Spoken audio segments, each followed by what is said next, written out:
শুভ সকাল বন্ধুরা সবাই। আজকে একদমই শুকনা পরোটা।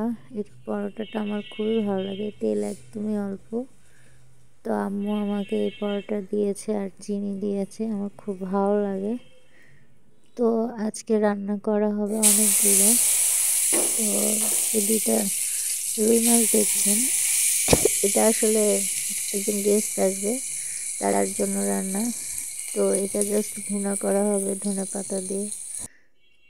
তো এই যে কষানো হচ্ছে মশলা দিয়ে। কষানোর পরে যেহেতু অল্প একটু তরকারি আর উনি প্রেগনেন্ট, তাই ওনার জন্য একটু ঝোল ঝোল করে রান্না করা হচ্ছে। তো একটু ধনেপাতা দিয়ে দেওয়া হলো। আর রুই মাছটা আমি রান্না করছি। তো ধনেপাতা দেওয়া হয়ে গেল, আর হচ্ছে যে মাছটাও দিয়ে দিলাম। তো রান্না অলমোস্ট শেষের দিকে। এর সাথে আরও থাকছে তো রুই মাছের রান্নাটা অলমোস্ট ডান। তো এর সাথে আরও থাকছে পাবদা মাছের শুটকি। অনেক দিন পরে শুটকি খাইতে মন চাইলো, তো যা বলা তাই কাজ। আম্মুকে বললাম শুটকি মাছ আমি এতটা ভালো পারি না, আম্মুকে বললাম যে একটু শুটকি মাছ রান্না করো। তো আম্মু শুটকি মাছ, আলু, বেগুন আর হচ্ছে পেঁপে দিয়ে ধনেপাতা দিয়ে রান্না করছে। তো শুটকি মাছ রান্না, প্রথমে শুটকি হচ্ছে গরম পানিতে ধোয়া হয়। আমরা তো গরম পানিতে ধুয়ে রান্না করি। আপনারা কে কেমন কীভাবে রান্না করেন জানি না, অবশ্যই কমেন্ট করবেন। এক এক জায়গায় এক এক রকম করে রান্না করে, এক এক এলাকায় এক এক রকম রান্না। সবার রান্না কখনোই একরকম হয় না। তো যাই হোক, এখানে আলু আগে দিয়ে দেওয়া হয়েছে, বেগুন দিয়ে দেওয়া হলো। যাই হোক, কষানো হচ্ছে এখন। বেগুন দিলে একটু বেশিক্ষণ লাগে না। আর শুটকি মাছটা আলু দেওয়ার পরে দেওয়া হয়েছে। এরপরে ধনেপাতা দিয়ে দিলাম। আম্মু আজকে আগেই হচ্ছে ধনেপাতা দিয়ে দিয়েছে। অনেক সময় আম্মু এভাবে রান্না করে, এক এক সময় এক এক রকম করে রান্না করে। এই জন্য রান্নার টেস্টটাও অন্যরকম লাগে আর খেতেও মজা লাগে। আর একঘেয়েমি রান্না কিন্তু ভালো লাগে না, এক এক রকম করে রান্না করলে মানে স্বাদটাও বেশি লাগে। তো যাই হোক, আর শুটকি মাছ সিদ্ধ না হওয়া পর্যন্ত তো অনেকক্ষণ কষাতে হয়, শক্ত শক্ত হলে তো খাওয়া যায় না। এই যে আম্মু একটু পানি দিয়ে দিল যাতে আর একটু কষানো হয়। তো কষানো হচ্ছে।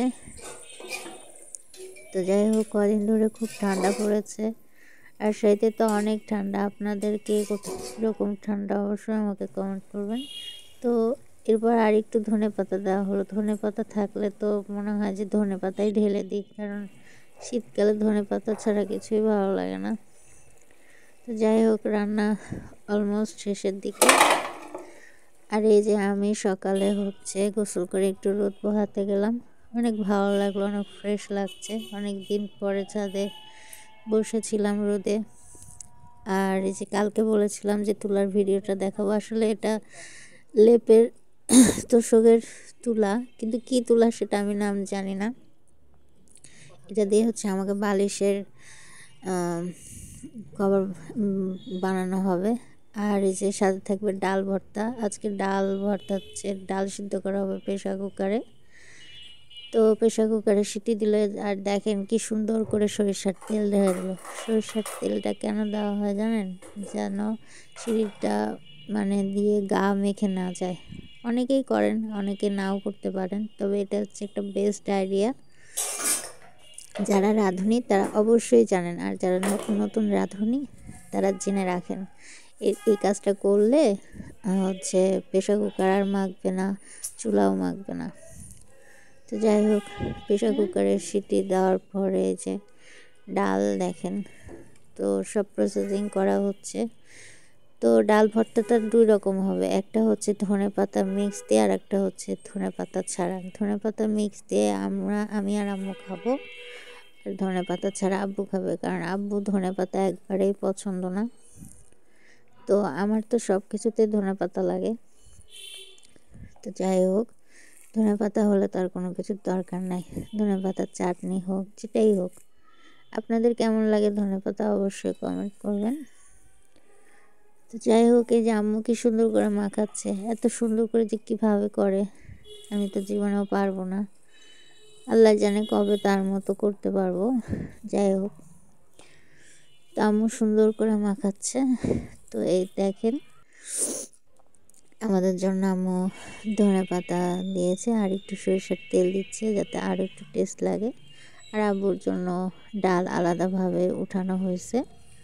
তো আব্বু ধনেপাতা নিয়ে খাওয়া নিয়ে খুব ডিস্টার্ব করে, কারণ তার ধনেপাতা একদমই পছন্দ না, ধনেপাতার কোনো তরকারি হলে সে খাইতে চায় না। আমার খুব বিরক্ত লাগে। তো যাই হোক, কিছু বলি না, বয়স্ক মানুষ তো, আর বাবা তো, এই জন্য কিছু বলার উপায় নেই। তো যাই হোক, আজকের রেসিপিটা কেমন লাগলো, এই দেখেন আমার রান্না বান্না অলমোস্ট ডান। এই হচ্ছে আজকে আমার রেসিপি। তো আজকের রেসিপিটা কেমন লাগলো অবশ্যই কমেন্ট করবেন, আর ভিডিওটা ভালো লাগলে লাইক কমেন্ট শেয়ার করবেন। আল্লাহ হাফেজ।